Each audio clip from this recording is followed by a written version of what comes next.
Welcome back students, myself advocate Chetna Chauhan. आज मैं इस लेक्चर के अंदर चैप्टर 5 अरेस्ट ऑफ पर्सन के बारे में बताऊंगी। Chapter 5 of PNSS arrest of persons, उसके बारे में आपको डिटेल से बताऊंगी। जैसा कि अपन ने लास्ट लेक्चर के अंदर सेक्शन 35 से लेकर सेक्शन 46 तक अपन ने देखा था। अब अपन आगे के सेक्शनों के ऊपर बात करते हैं। ठीक है, आइए सेक्शन 47 के ऊपर बात करते हैं। सेक्शन 47 कहता है कि person arrested to be informed of grounds of arrest and right of bail. ठीक है ना, जिस भी व्यक्ति को आपने अरेस्ट किया है उस व्यक्ति का ये अधिकार है कि वो उसके बारे में जाने कि उसको क्यों तो अरेस्ट किया गया है और उसका बेल लेने का अधिकार है। ठीक है ना, बेल का राइट है, उसके बारे में उसको जानने का पूरा पूरा अधिकार है। ठीक है, ये इन्फॉर्मेशन जिस भी व्यक्ति ने उसको अरेस्ट किया है उसको बताना ही पड़ेगा। ठीक है, अब बात आती है सेक्शन 47। आई होप सबके पास बेयर एक्ट होंगे। ठीक है, मेरे लेक्चर अगर आप देख रहे हैं तो बेयर एक्ट अपने पास में रखें जिससे आपको और अच्छे से चीज़ें समझ में आए। सेक्शन 47 का सब सेक्शन 1 कहता है कि एवरी पुलिस ऑफिसर और अदर पर्सन, क्योंकि आपको पता है अरेस्ट जो होता है पुलिस ऑफिसर, प्राइवेट पर्सन और मजिस्ट्रेट तीनों व्यक्ति कर सकते हैं। तो एवरी पुलिस ऑफिसर और other person arresting any person without warrant, such forthwith communicated to him full particulars of the offence। उसको पूरे particulars, पूरे तथ्य बताने पड़ेंगे। ठीक है, पूरा वृत्तांत बताना पड़ेगा कि उसको किस अपराध के तहत उसको गिरफ्तार किया गया है। For which he is arrested or other grounds for such arrest, या फिर और भी अन्य कोई कारण है जिसके कारण उसको अरेस्ट किया गया है तो उनके बारे में उसको इन्फॉर्म करना पड़ेगा।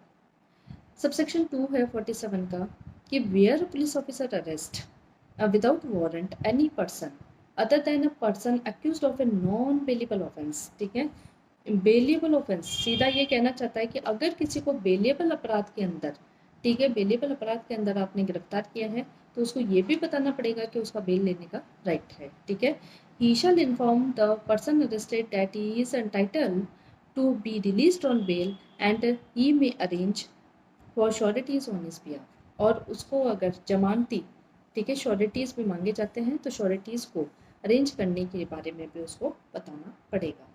तो ये तो एक कॉमन सेक्शन था सेक्शन 47 कि जिस भी व्यक्ति को आपने अरेस्ट किया है उसका बेल लेने के अधिकार और उसको किस अपराध के तहत आपने गिरफ्तार किया है उसके बारे में उसको बताना ही पड़ेगा। ठीक है, अगला सेक्शन चलते हैं section 48।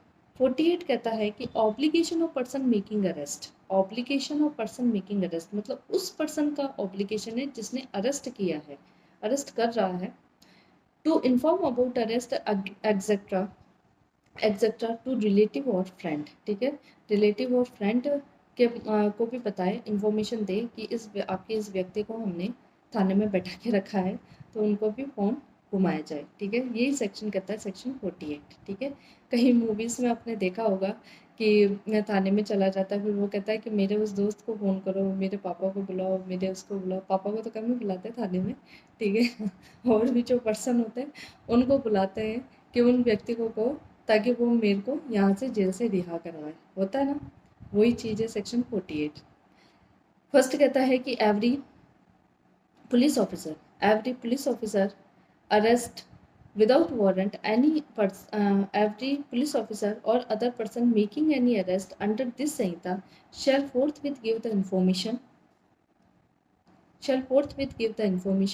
regarding such arrest and place where the arrested person is being held to any of his relative। ठीक है ना, जहाँ पर उसको रखा गया है, जहाँ पर उसको हिरासत में लिया गया है, वहाँ से मतलब उस पुलिस वाले और किसी भी एनी अदर पर्सन की ड्यूटी बनती है कि वो उनके रिलेटिव या फ्रेंड या other such person as may be disclosed और nominated by the arrested person. जो nominated by the arrested person का मतलब है कि अरेस्टेड पर्सन बताए उसके बारे में।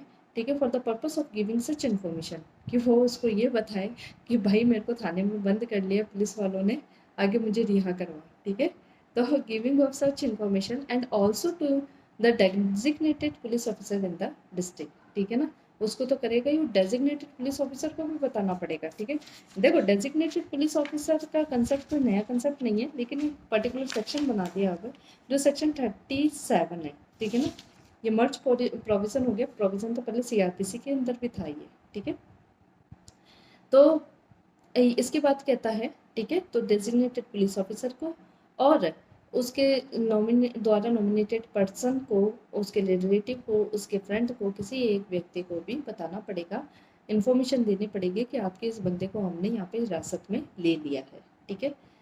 सबसेक्शन 2 कहता है कि the police officer shell inform the arrested person of his rights as under subsection 1 as soon as he brought to the police station। जैसे ही पुलिस स्टेशन थाने में लेके आया जाता है वैसे ही उसके राइट अधिकारों के बारे में उसको बताया जाता है, ठीक है।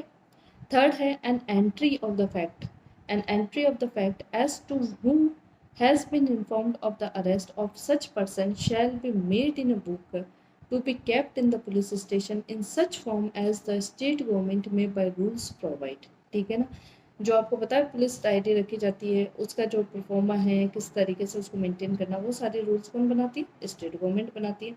तो उसके अंदर भी पुलिस वाला क्या करेगा? एंट्री करेगा, इस बात की एंट्री करेगा कि इस बात की एंट्री करेगा कि इस बात की एंट्री करेगा कि जो उसने अरेस्ट किया है उस पर्सन की, तो वो अपने बुक के अंदर भी उसकी एंट्री करेगा कि मैंने इस व्यक्ति को गिरफ्तार किया, ठीक है। ये जो भी उनके पर्टिकुलर्स हैं। सबसेक्शन 448 का कहता है कि it shall be the duty of the magistrate, magistrate की भी ड्यूटी है, before whom such arrested person is produce, उसको पेश किया जाता है, to satisfy himself that the requirement of subsection 2 have been compiled with in respect of such arrested person. ये वो भी देखेगा। सबसेक्शन 2 क्या कहता है कि जैसे ही उसको लेके आया उसके रिलेटिव वगैरह को बताया नहीं बताया, इस बात की जानकारी कौन लेगा? उस बात के बारे में देखेगा कौन? मजिस्ट्रेट साहब भी देखेंगे, ठीक है। तो ये तो था सेक्शन 48। अब बात आती है सेक्शन 49, ठीक है। सेक्शन 49 क्या कहता है कि सर्च ऑफ अरेस्टेड पर्सन, तलाशी लेना, ठीक है। तलाशी ली जाएगी किसकी?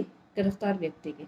किसके अंदर ली जाएगी? 49 के अंदर। 8 जिस 2011 के मीन्स में आ चुका है ये क्वेश्चन, और भी इम्पोर्टेंट है ये।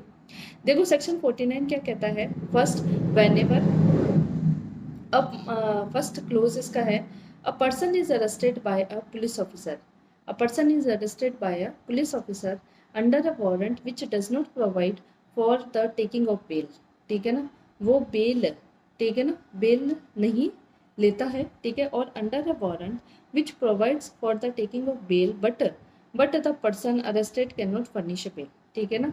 मतलब या तो बेल लेने के लिए असमर्थ है या बेल में नहीं है, ठीक है ना। तो एक तो ये पर्सन हो गया। दूसरा है कि a person is arrested without warrant, बिना वारंट के पर्सन को अरेस्ट किया, और by a private person under warrant, ठीक है ना, और वारंट के तहत किसी प्राइवेट पर्सन ने किया, and can not legally be admitted to bail, ठीक है ना, उसको लीगली और is unable to furnish bail, ठीक है ना। या तो लीगली वो क्या नहीं कर रहा, अनेबल है कि वो बेल फर्निश नहीं कर रहा, या बेल लेने में क्या है, वो असमर्थ है, ठीक है ना, बेल नहीं दे सकता। तो उस कंडीशन में क्या आती है, the officer making the arrest, जो भी अधिकारी जो अरेस्ट कर रहा है, when the arrest is made by a private person, the police officer to whom he makes over the person arrested। आपको पता है प्राइवेट पर्सन अगर अरेस्ट करता है तो उसको हाथों हाथ किसको सौंपना होता है? 6 घंटे के अंदर अंदर पुलिस वाली को सौंपना होता है, ठीक है ना, उसकी कस्टडी में सौंपना होता है। तो जिसको भी उसे सौंपा है, मेक ओवर किया है, मे सर्च सच पर्सन, वह पुलिस वाले क्या करेंगे? उसकी सर्च करेंगे, उसकी तलाशी लेंगे, and place in safe custody all article, जितना भी सामान उससे बरामद हुआ है, चाहे चेन, चाहे अंगूठी, चाहे मोबाइल, चाहे जो भी है, ठीक है, उसके जो नेसेसरी वियरिंग अपीयरेंस को छोड़ के, मतलब कपड़े वगैरह को छोड़ के, ठीक है, वो उससे क्या लिए जाएंगे? कस्टडी हिरासत में लिए जाएंगे, ठीक है। Found upon him and where any article is seized from the arrested person, ठीक है ना, जब्त किया जाता है। A receipt showing the article taken in the possession by the police officer shall be given to such person, तो उसकी receipt दी जाएगी, ठीक है ना, कि ये जैसे मान लो फ़ोन बरामद हुआ, एक अंगूठी बरामद हुई, किसकी है, क्या है, पूरा पर्टिकुलर से उसकी एक रिसिप्ट बनाकर उस किसको दी जाएगी? उस पर्सन को दी जाएगी जिसको तलाशी ली गई है, ठीक है। सबसेक्शन 249 का कहता है कि whenever it is necessary to cause a female to be searched, अगर किसी महिला की तलाशी लेनी है, the search shall be made by another female with strict regard to decency. ऐसा नहीं है कि खाली मेल ही नहीं, फीमेल भी अगर फीमेल की तलाशी लेगी तो डिसेंसी का ध्यान रखेगी, किसी भी प्रकार का अभद्र व्यवहार नहीं करेगी, ठीक है ना।